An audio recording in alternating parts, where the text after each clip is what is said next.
Presenta Asociación Española. Prevení, preasociate. Asociación Española. 1920-1234. Preasociate.com. Estamos en Enclave País y este 25 de agosto, como corresponde, vamos a hablar de la Declaratoria de la Independencia. Y para referirnos a ese tema, recibimos a la historiadora Ana Ribeiro. ¿Cómo estás, Ana? Muy bien, muy buenos días. Qué gusto tenerte con nosotros. Muchas gracias, siempre te veo del otro lado. Estábamos diciendo, y nosotros de otro lado, porque estábamos diciendo que muchos acá en esta redacción hemos sido tus alumnos. Es cierto, yo a veces cuento y en mi casa aparece alguien, mirá, fulanito, mira, siempre me da una enorme alegría ver a mis alumnos insertos en los medios de comunicación y trabajando y destacándose. Es un orgullo como profesora verlos. Muchas gracias, Ana. Hoy vamos a hablar de la Declaratoria de la Independencia y Bien. Está bueno plantear este tema así, porque la primera pregunta que surge es ¿qué representa este 25 de agosto? Teniendo en cuenta que muchas veces se discute si esta es la fecha que corresponde para marcar la independencia. Bueno, las fechas pueden discutirse todas, ¿no? Porque si te pones a pensar en la toma de la Bastilla, tampoco la revolución se concretó en algo tan espontáneo, tan de calle, en un estallido tan anárquico como puede ser algo como esa fecha. Y sin embargo, la toman, condensan simbólicamente todos los significados allí y pasa a ser la fecha que se celebra. Ninguna fecha deja de ser un proceso que se concreta en un hito. Ahora, porque el 25 de agosto en este país se discutió mucho desde el principio, porque ya estaban, yo te diría, las tendencias políticas que luego se concretarían en partidos, los protagonistas, los líderes en torno a los cuales se fueron formando primero las divisas y luego los partidos, que son tan antiguos que llegan hasta el día de hoy. Entonces esas discusiones se arrastran a lo largo del tiempo. Pero a mí lo que más me gustó siempre fue en un congreso de historia, un historiador argentino, cuyo nombre me olvidé y ya no importa mucho, dijo una frase para mí muy esclarecedora. Dijo, los uruguayos no tienen problema de identidad. Discutir su identidad, su fecha de independencia y todo lo que les pasa es parte de su identidad. Está muy bueno ese punto. ¿Y qué pasó ese 25 de agosto de 1825 en Piedra Alta? Allí se condensa toda la parte, te diría, legislativa de un proceso que requería demostrar madurez militar, demostrar madurez política, demostrar unanimidades, como para que el proceso iniciado en contra de los ocupantes brasileños que antes fueron portugueses se concretara con apoyo de las Provincias Unidas, a las que se decía querían regresar, porque era cierto, era la unidad que se reconocía como unidad política válida anterior. Hay una dicotomía ahí, ¿no? Porque es como decir, bueno, me independizo de los lusos brasileños, pero me voy a poner abajo de este paraguas que son las Provincias Unidas del Río de la Plata. Claro, hay dicotomías si tomás independencia en el sentido actual. Claro.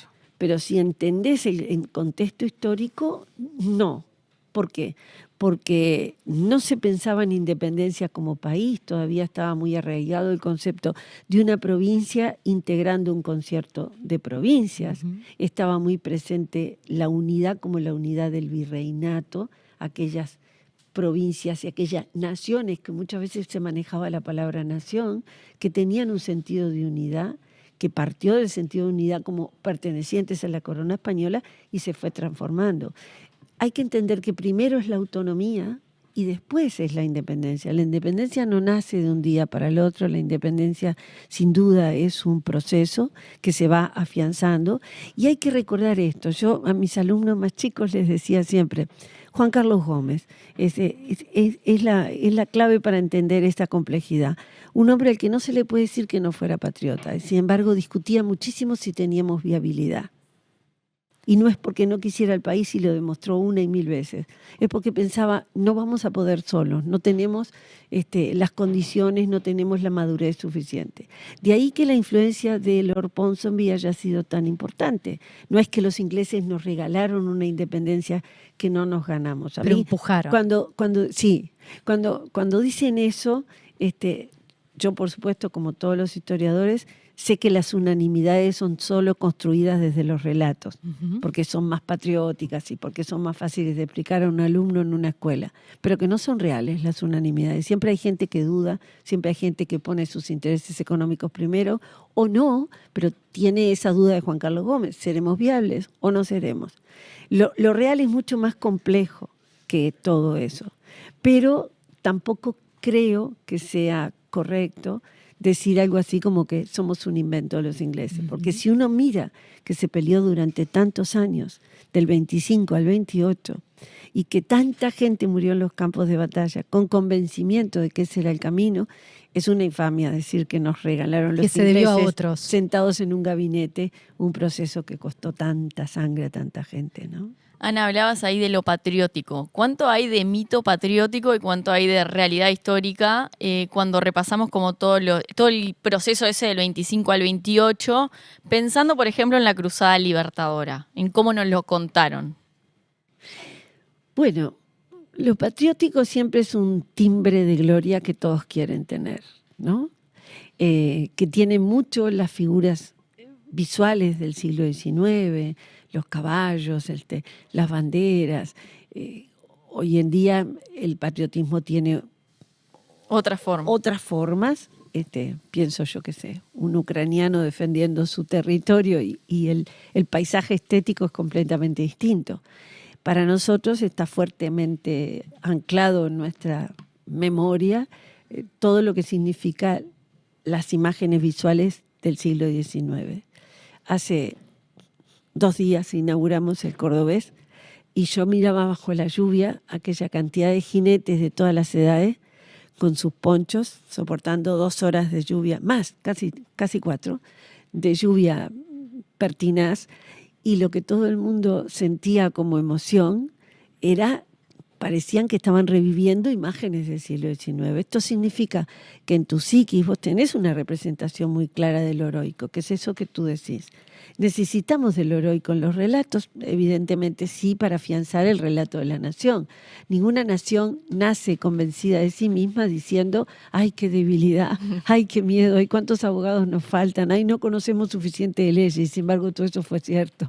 Y nacimos igual. Entonces, en ese sentido, creo que la beta heroica siempre está en el relato de la nación, con el que todas las naciones han conformado su existencia al principio.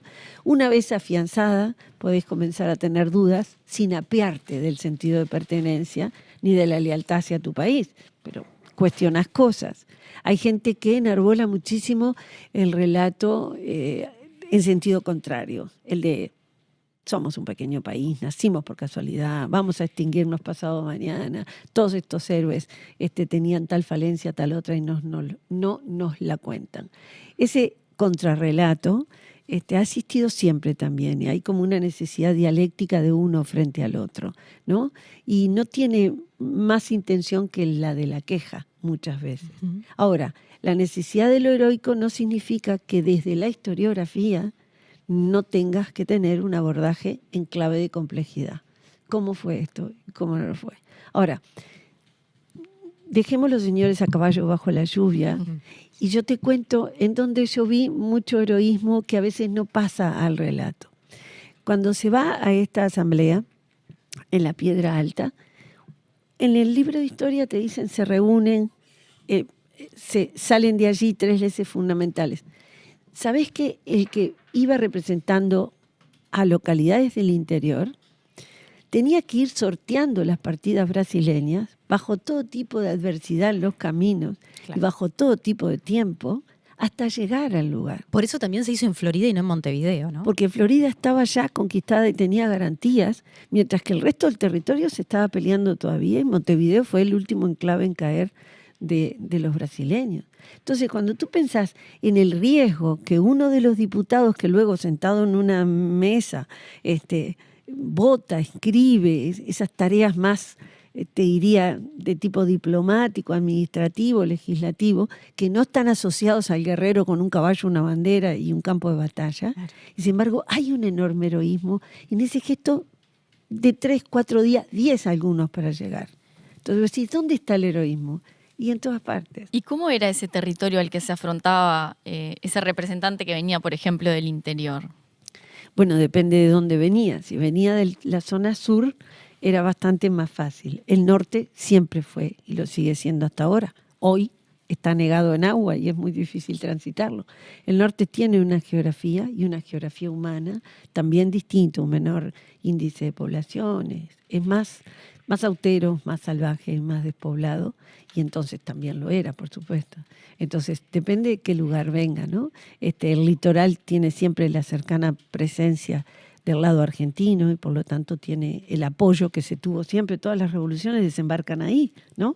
Desde el 11, todas en adelante desembarcan por allí. Y el lado este tiene la cercanía con la frontera brasileña, que en este caso no era una buena frontera. Era la frontera por donde podían venir Conflictiva, los ¿no? refuerzos para los que no querían soltar a la provincia cisplatina. Ana, hablemos de lo que pasó ese 25 de agosto de 1825 en ese rancho que hoy se entiende que está ubicado en lo que es hoy frente a la Plaza Asamblea, allí en Florida. Queda un espacio que es casi una plaza que reconstruye de alguna manera ese lugar. Y hablabas de 3 leyes, es la ley de independencia, la de unión y la de pabellón. Exacto. ¿Qué significaron? Significaron, de nuevo, una declaratoria de independencia, porque no te olvides que estuvo precedida de la declaratoria del año 23, que casi con los mismos términos dijo en aquel cabildo que intentó levantarse en armas y que intentó levantar a todo el país y que en parte no pudo porque las condiciones no estaban dadas y el que lo dijo fue Fructuoso Rivera. Dijo, no acompaño, no están todavía. Y siguió perteneciendo al ejército Esa discusión, brasileño. ¿no?, a la que hacías referencia, de si es el momento o no El momento, de ¿no? soltar amarras y de independizarnos o...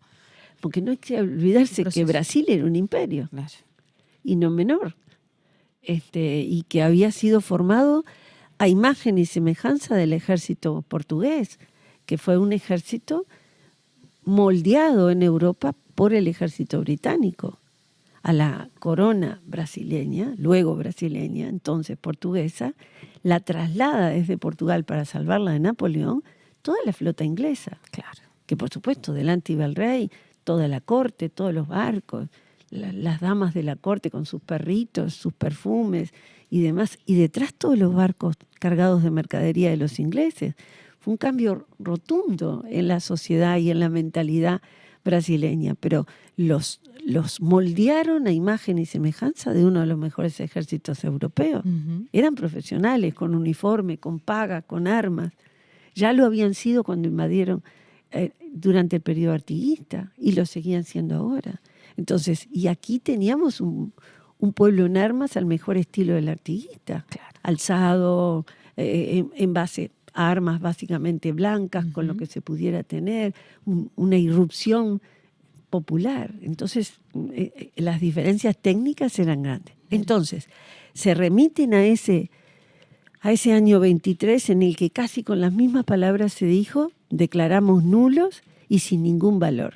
En el 25 le agregan írritos. Claro, lo que empiezan Pero a es la hacer misma frase. es desanudar los nudos que estaban Claro. previamente, ¿no? Previamente y sobre todo señalar que habían sido arrancados por el imperio de la fuerza todos los juramentos de obediencia. Eso era clarísimo. Segundo paso, una vez que declaramos esto, no queremos seguir perteneciendo a Portugal. Segundo paso, ¿a quién queremos pertenecer? Queremos volver a las Provincias Unidas, de las que nunca debimos dejar de pertenecer. Y mientras no nos dan permiso para reingresar, usamos esta bandera. Es una bandera provisoria. Y ahí aparece la ley de pabellón. Ahí está. ¿Por qué? Porque si ellos te decían, sí los aceptamos, eso era implícitamente una declaratoria de guerra entre Brasil. el imperio brasileño y las Provincias Unidas. Que estamos hablando del año 25. Estaban exactamente a 5 años del inicio de lo que se llama en la historiografía argentina la gran anarquía, la del año 20. Entonces tampoco eran gobiernos de una enorme estabilidad y dependía quién estuviera que se largaran a semejante empresa o no. Entonces había que esperar si los apoyaban o no. Por eso era importante dar una lección de madurez militar Por eso Rincón, Sarandí, la Batalla del Cerro y Ituzaingó luego fueron tan gravitantes. Había que demostrar que había un ejército potente y capaz de iniciar la empresa para que luego el ejército de las Provincias Unidas respaldara al ejército oriental, como lo había hecho en el 10, en el 11. Siempre repetir esa figura de ejército auxiliar y ejército patriótico oriental. Y luego había que demostrar madurez política. Ya no estaba Artigas. Artigas era un hombre con un pensamiento Ya estaba capaz exiliado, de esbozar, ya estaba exiliado y absolutamente silenciado para el resto de la historia. Pero había que demostrar que se tenía una visión. Artigas la tenía, vaya si la tenía y vaya si le había molestado a Buenos Aires las instrucciones del año 13, aquella declaratoria clarísima de federación, por ejemplo, aquella declaratoria terrible de las instrucciones, la capital tiene que quedar en cualquier lugar pero fuera de Buenos Aires. A Buenos Aires no le hizo ninguna gracia. Pero en este caso había que demostrar que había madurez institucional, había capacidad para pensar. Que se en podían un hacer Estado. cargo de la decisión que tomaban, ¿no? Exacto. Entonces, las 3 leyes son importantes porque siempre enseñamos las 3, pero hubo una cantidad, porque esa asamblea sigue funcionando, y allí se declaró también la libertad de prensa, que vaya si a ustedes les importa en esta sala de redacción. Allí se declaró la libertad de enseñanza y la unanimidad de criterio para la evaluación de la puesta en escena de las instituciones educativas, que es muy temprana en el tiempo. Se festeja el año que viene, en el 27. Entonces, hay todo y por supuesto, hay expresiones a propósito de la esclavitud. Hay una labor legislativa contundente allí, ¿no? Y hay cabezas pensantes, son los señores del retrato. Hablabas un poco, y lo hemos estado viendo mientras conversábamos, la pintura de Amézaga, que vamos a seguir compartiendo. Allí están, mira, representados. La que a mí no me gusta porque todos parecen primos. Esos diputados o representantes, ¿no? Que como decías bien, en ese momento todavía no existían los partidos políticos como los entendemos hoy, pero eran representantes de distintos puntos del país y de esos 15 puntos que estaban sentados en esa mesa. Hablabas un poco del legado de Artigas, pero ¿qué rol desempeñaron tanto Lavalleja como Rivera? Y cuando hablo de Rivera me refiero al componente militar ahí. Artigas era en ese momento un hombre que representaba más bien la derrota, la anarquía, el desorden, y era una especie de mala palabra. Claro. Hacía 5 años que lo habían derrotado, era muy reciente, y si bien todos sus lugartenientes son los que están en este movimiento y son los que lo llevan adelante, difícilmente nadie lo evocaba. Artigas es un gran ausente en el año 25. Están sus hombres, pero él no era precisamente algo a reivindicar en ese momento. Bien. Tímidamente comienza, años después, a nombrárselo, a evocárselo. A reconstruirse esa imagen de A prócer, reconstruir, ¿no? Sobre todo porque la derrota, la desaparición casi similar a la de la muerte es un sponsor gigantesco. Y las derrotas mágicas también, y si no hay que preguntarle a Greta Garbo, ¿no? Que desapareció con 30 y pocos años para que nadie le viera una arruga. Y entonces empieza un mito. O Marilyn Monroe que murió tan pronto. Quiero decir, hay salidas trágicas de escena que funcionan como funciona la muerte cuando se va a construir una imagen. Y la de Artigas sí, porque además con los años se fue vinculando a una renuncia, a una víctima de la situación política. Entonces, esa imagen del anciano encorvado, alejado de su país, es en la elaboración de los mitos heroicos la etapa en la que el héroe paga el exceso de su ambición humana, no política ni económica, humana. Quiso algo demasiado grande para su patria.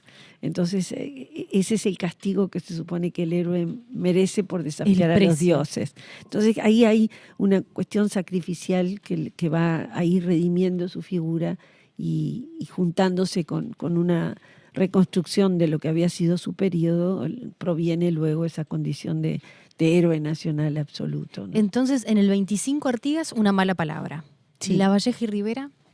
Bueno, Lavalleja y Rivera venía de ser el hombre que peleó en el artiguismo hasta el final porque siempre se dice, bueno, Rivera se pasa al ejército de Lecor, sí, pero fue el último, se pasaron muchos.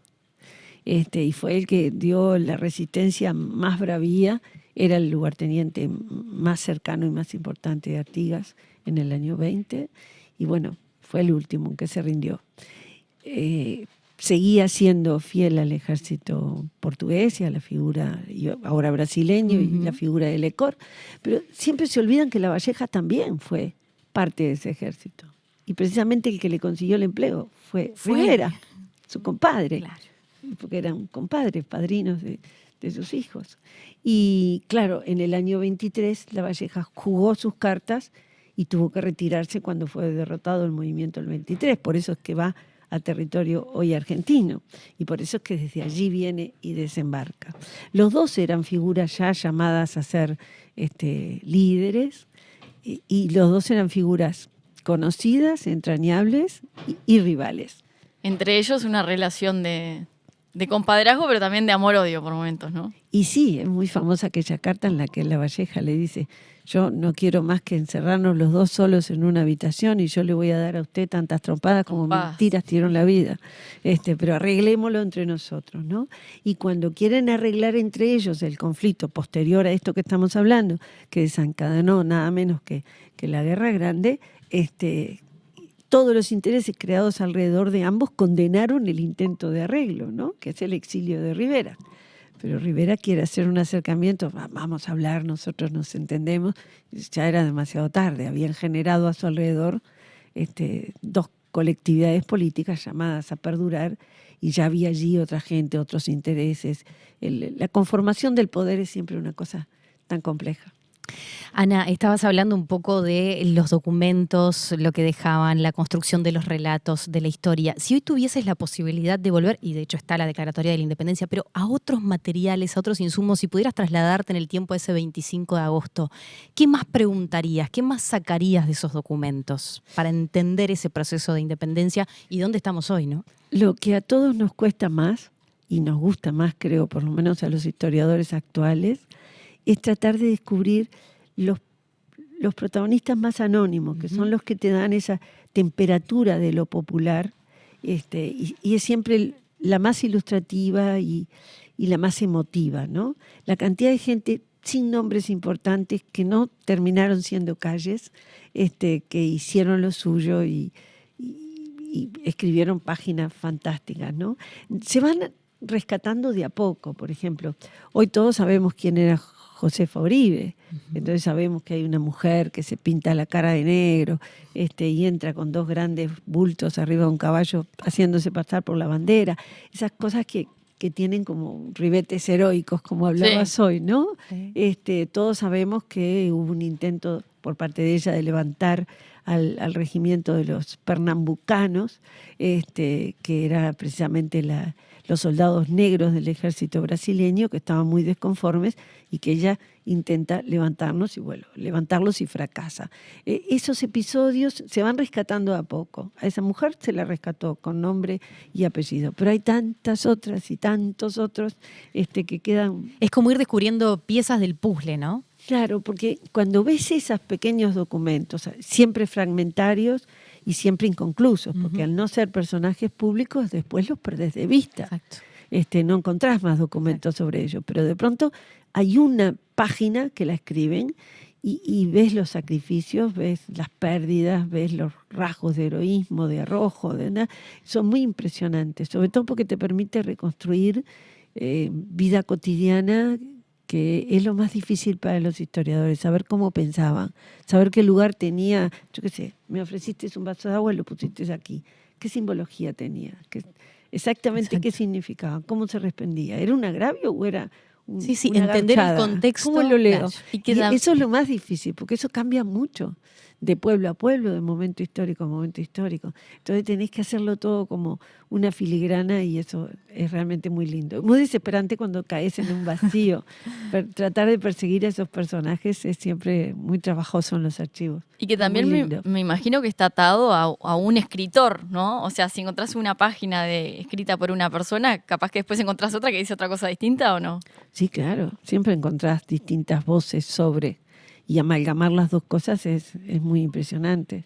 A mí me tocó una vez, por ejemplo, reconstruir el sitio durante Artigas, el segundo sitio, y tenía un documento de adentro de los sitiados y un documento de afuera. Y recuerdo el trabajo de ir día por día cruzando así y corroborar. Y era fantástico cuando las piezas se encastraban. Claro. Decía, vimos a lo lejos que les llegó un barco, del otro lado llegó un barco, tiene víveres, tiene tal cosa y tiene tal otra. Decía, bueno, qué bien, muy bien. Pero ese trabajo es de filigrana. Hablabas más temprano del proceso de independencia, de la discusión de la fecha y de esta anécdota del historiador que te decía que un poco nos describe a los uruguayos, ¿no? ¿Por qué es tan importante para una nación o para un país tener una fecha de nacimiento? Y porque todo el mundo quiere poder narrar su origen, saber desde cuándo existe. Y el saber que se existe es muy importante. ¿No viste la reacción de los niños cuando estás contando algo en familia y te preguntan, ¿y yo dónde estaba? Y el desconcierto cuando lo decís, ¿no habías nacido? Claro. Bueno, eso es exactamente igual. Precisan saber cuándo están. Y si te pones a mirar todos, desde una empresa cuando busca sus orígenes, a una persona cuando busca sus ancestros, cuanto más atrás en el tiempo parece que la legitimidad es mayor. Entonces las naciones es lo mismo, se busca un origen lo más remoto posible, se busca saber que se existía desde tal cosa. Si repasás Zorrilla de San Martín, el poema épico por excelencia en el poeta de la patria, Zorrilla de San Martín lo que dice, desde el Uruguay profundo, solo por existir el río, la nación ya estaba prediseñada, lo cual es un absurdo. Un río no determina que una nación exista allí. Y sin embargo, con cuánta belleza lo dijo y cuántas veces, no ahora, pero cuando éramos chicos, yo que ya tengo unos cuantos años, teníamos que declamarlo de memoria en la escuela y era un momento emotivo. Y te convencía de que existías desde el fondo de los tiempos. Hay una necesidad de todas las naciones en ese sentido, ¿no? El relato de la nación es de ese tipo. La antigüedad te avala, la permanencia, la durabilidad. ¿Cómo crees que nos relacionamos hoy los uruguayos con nuestra historia y principalmente las generaciones más jóvenes? ¿Hay interés, hay hambre por saber y por entender? Sí, pero diferenciado. A ver. Hay algunas colectividades políticas que han incentivado mucho eso, entonces tienen jóvenes muy ávidos por saber la historia. Que forma parte también de su identidad, ¿no? De su identidad, sobre todo cuando esa identidad está vinculada con papeles heroicos. Ajá. En otras colectividades políticas de pronto van más a los logros institucionales, entonces son importantes, pero son como datos más fríos. Emociona mucho menos construir un palacio o extender un servicio que haber ganado o perdido en tal batalla. La pérdida a veces también, si es muy sangrienta, pasa a ser un insumo a favor de esa colectividad porque es una especie de ofrenda de sangre. Bueno, qué interesante esto que decís, porque muchas veces se dice, la historia la construyen quienes vencieron, quienes ganaron. A ver. No es cierto. Depende de qué historiadores tenés. Hay de que verdad. tener buenos historiadores. Claro. En nuestro país, los blancos fueron muy pocas veces gobierno. No fueron siempre los que ganaron. Y ese relato de la pérdida y del llano es inmenso y le da amplios créditos simbólicos. Así que no es cierto. En la historia la escriben los que tienen buenas plumas, buenas memorias, buenos repositorios y, por supuesto, buenas causas. Pero se escribe polifónicamente. Estábamos hablando de Rivera, de La Valleja, de Artigas, de los héroes, de los próceres, de la necesidad de construir determinadas figuras que también anclan en la identidad de una nación después. Si tuvieses que elegir a quién sentar a la mesa, en esa mesa de próceres, Sí. más pronto en el tiempo, quizás en el siglo XX, ¿a quiénes sentarías? Tienen que ser próceres. A ver. Porque en el siglo XX Capaz ya que no la condición de califican. prócer. Claro, capaz que no califican para próceres, pero figuras importantes para la historia que marcaron ese rumbo del país. En el siglo XX. Podés también ampliar a otros. Bueno, no puede faltar Valle Ordóñez. Valle Ordóñez. Eso ni que hablar. Aunque desapareció pronto en el siglo XX, yo también sentaría a Sarabia. Bien. Después de todo, sería la primera vez que se sientan a hablar. Nunca lo hicieron en vida. Es una buena oportunidad. Y luego, en en una mesa de próceres, te diría, ninguno de los presidentes del siglo XX podría estar ausente, Ujú. porque todos a su manera marcaron un camino. Claro, sería un taburete más chico para algunos que fueron más efímeros, que decís, Que bueno, tuvieron un rol. claro, que fueron desde presidencias truncas a presidencias más desleídas, pero todos los presidentes siempre son hombres de su tiempo y marcan su tiempo de alguna forma, ¿no? Pero a mí me gustaría que también sentáramos a algunos protagonistas anónimos que no son próceres, pero que son fundamentales, yo qué sé, que sentáramos a quienes representan el movimiento social más impresionante de todo el siglo XX en todo el planeta, Ujú. que es la irrupción de la figura femenina. Ujú. Y eso no significa que siente a una feminista radical, a alguna mujer que representa lo difícil que es ser mujer en medio de un mundo muy marcado por la presencia masculina, y que logramos llegar a esto. Tú sos una periodista, tú también, yo soy una historiadora. Es un logro impresionante haber logrado un lugar en la sociedad del cual vivís y cual te gusta hacerlo. No tenés por qué quedarte a bordar, no sos la más chica de la familia destinada a cuidar a tus padres cuando viejos, no sos la linda de la familia destinada a casarse bien. Entonces, haber hecho esa transformación es un logro impresionante para las mujeres. Me refiero a eso y no al encauzamiento político de esos movimientos, que ya es una cosa mucho más compleja. Así que yo sentaría a una mujer que represente esa rara transformación. Yo tengo 70 años y cuando me pusieron pantalones por primera vez me encantaron. De hecho, los uso siempre. Y la vecina de al lado no dejaba que la nena se juntara conmigo porque era una nena la que le ponían pantalones. Y nací en 1955, en la mitad pasada del Había que siglo usar XX. falda. Había que usar falda. Entonces, ojo, hay muchas cosas que implican conquistas enormes, aunque parezcan simplezas, y me refiero a eso. Yo sentaría a una mujer que contara, bueno, soy lo que soy, periodista, médico, no sé, trabajo en un call center y mantengo mi casa sola. Eso es heroísmo también, como tantas mujeres. Entonces yo sentaría a una de esas, ¿no? Y también sentaría a un niño, porque la niñez ha cambiado mucho. Y el concepto de lo que es un niño ha cambiado mucho. Ellos también fueron sentados a la mesa, quizás hasta con exceso de derechos y de voces, tantas que a veces no saben qué quieren decir, pero tienen un lugar para decir. Pero han salido del lugar de obediencia, de ustedes se sientan en la mesa chica de al lado, no tienen ni voluntad, ni voz, ni voto hasta que cumplan tal edad. Entonces, creo que esa es otra transformación importante del siglo XX. Ana, ¿y borrarías algún episodio de la historia? Sé que no puedo, entonces ni lo pienso. Ni lo pienso. Perdón. No, y hace parte también a la construcción, ¿no? No, yo no borraría absolutamente nada. Es más, cuando entramos en esa cuestión de cancelación me parece horrenda. Me parece, lejos de ser un homenaje para quienes se sienten agraviados, me parece un atentado contra quienes se sienten agraviados. No borren lo que les pasó, recuérdenlo y cuéntenlo. Eso es lo correcto, no, para nada. Estoy en la política anticancelación de manera rotunda. Ana, hablabas recién de Valle, de Sarabia, y me preguntaba qué te pasa a vos por la cabeza como historiadora cuando en política actual a veces se habla del vallismo, de Sarabia, a veces resignificado, ¿no? O como con distintas connotaciones. ¿Cómo lo ves? Bueno, yo tengo muy claro en mi cabeza que el mundo político maneja siempre a los antepasados políticos con un sentido de yo provengo de esto y de legitimación. Y que todo el mundo busca siempre la caída del bronce encima de su hombro para legitimarse. Entonces separo muy claramente el personaje real, con luces y sombras que todos lo tienen, del uso político de esos nombres, a veces como sincera inspiración, lo cual aplaudo, y a veces como un operativo de legitimación de sí mismo en su carrera hacia el poder.